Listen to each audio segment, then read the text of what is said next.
Okay, so when I got this graphics card, my dad sent me back almost 10 years ago.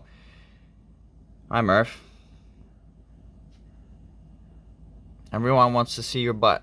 Thanks, buddy.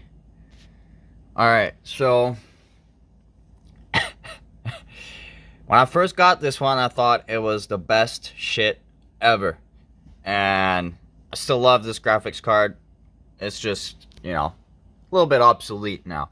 But it was kind of top of the line, and you can see it was a little bit big. So now the problem that I'm facing with this new graphics card is that I have a cat in the middle of my shot.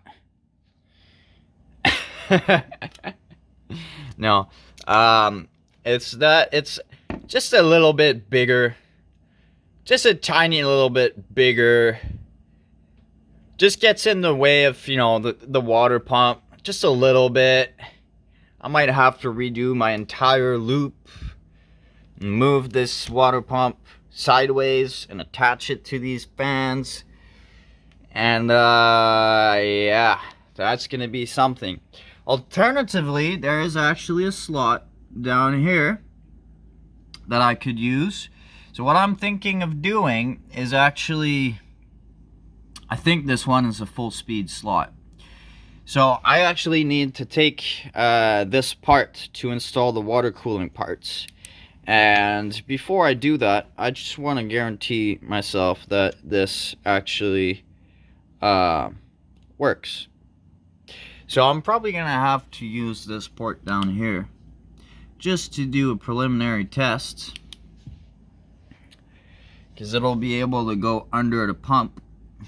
And then after that, after I made sure that it works, I'm going to turn this thing off and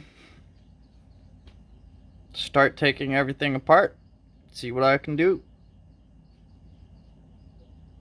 Okay, so this is the part that absolutely nobody would be comfortable with. So I have to take this brand new expensive card apart and replace the back of it right here with this back plate. And I have to replace this cooler here, this beefy freaking cooler, with this, which is a water cooler, a water block. And then, if I'm lucky, it might actually clear the pump. As you can see, it can go in here. So, I noticed that while I was testing it. I already tested the card. I know that it works. So, I might have to move the pump a little bit, but I think it's not going to be a huge move. I'm going to be able to do it without rebuilding the entire loop. But this pipe here is going to get replaced. It's going to run to the GPU. And then from the GPU, I'm going to run back to that radiator. So that's going to be an interesting change. So now, I have to take this apart. Cut these thermal pads to size for certain places where it's going to make contact, and cut these as well. These are for the actual cooler, these are for the back plate. And then when I have it all together, I can put it in there, drain the water, start shaping my pipes, and move from there. There you go. I'm trying to document it a little bit more this time, so people kind of realize what's involved into a build like this. Okay, so here's the card with the water cooler. Everything's done properly. Here's the old cooler. Now I have to drain the computer. This morning I had a feeling I was going to be at it all day. Sure enough, I was at it all day. So you'll notice that I had to move this pump here. It was here originally, now it's there. Because simply, well, the graphics card would not fit otherwise. So it's a very interesting loop of pipes, honestly. So what's happening here is it starts in the pump, it goes out to the CPU, it goes from the CPU into the radiator, through the radiator, then into the GPU, then out the GPU into the other radiator, then out the radiator back to the pump. That was my plan all along. And it's a little dirty. I'll do some cleaning after all this. But right now we are at the best part of the build, which is putting some water in here. And yeah, I peeled my skin off on my finger tightening one of these fittings. Apparently that's how much grip I have. I did not know. But yeah, we're gonna put some water in here, and then we're gonna have the power supply rigged in such a way that it's gonna think that the motherboard is connected, so it's gonna power on, but the motherboard is actually not connected.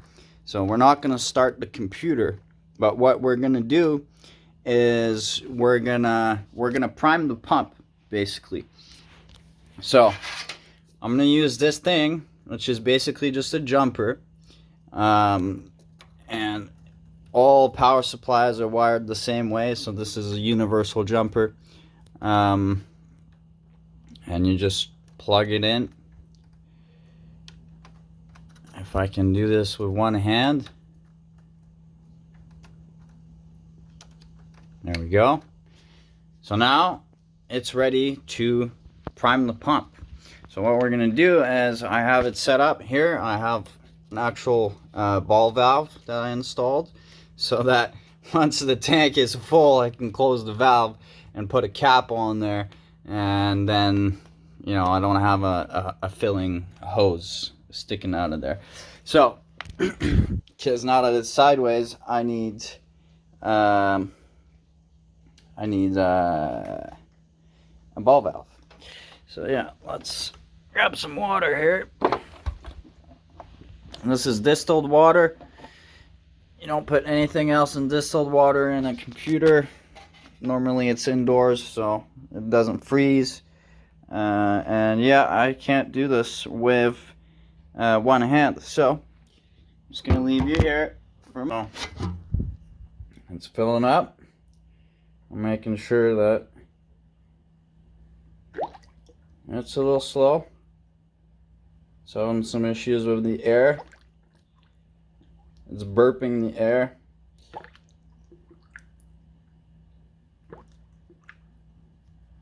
And just let it burp like a radiator. That's basically what it is anyway.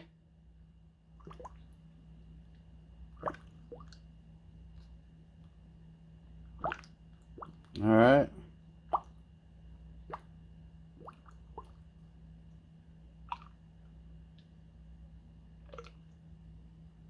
So now, I should probably set down the phone and close my ball valve. Otherwise, I'm going to be siphoning my tank.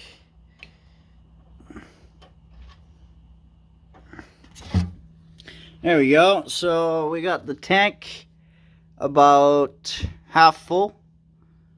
That's not bad at all. So I think I'm going to add a little bit more, and then I'll do some priming. Alright, so funnily enough, I had to tip the computer a little bit to get the water to fill up the tank. But now that we have the tank full, we're going to cycle this a little bit, and you're going to see the water is going to rush out the pump. And also, all the lights are probably going to turn on. But the computer is not on, and this is a very good time to check for leaks as well. Alright.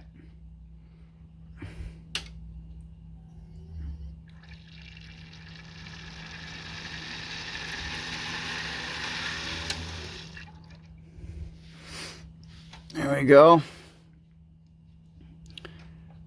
Do a little bit more.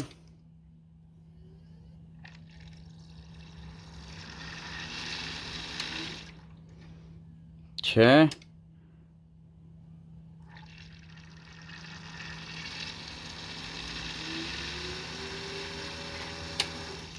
Okay, so we are running on air right now, so I need to add some water.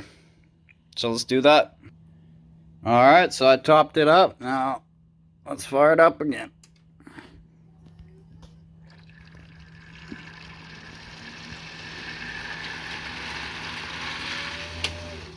There we go.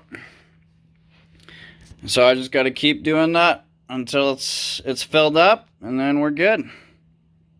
Okay, so I repeated the cycle a few times, and now if I turn it on, obviously the lights turn on and everything, but computer's not running. You can see the water level is steady. There's a bunch of bubbles still in the system. So what's going to happen is the water level is actually going to drop a little bit, and I'm going to have to top it up at some point once all the bubbles have cleared out in the system. Like if you look back there in the CPU block, there's a big bubble. Over time, that's going to clear out. It's not going to clear out right now, but over time that's going to disappear, and it's going to end up in here, or maybe even in the radiator. It's usually going to end up in the high spot.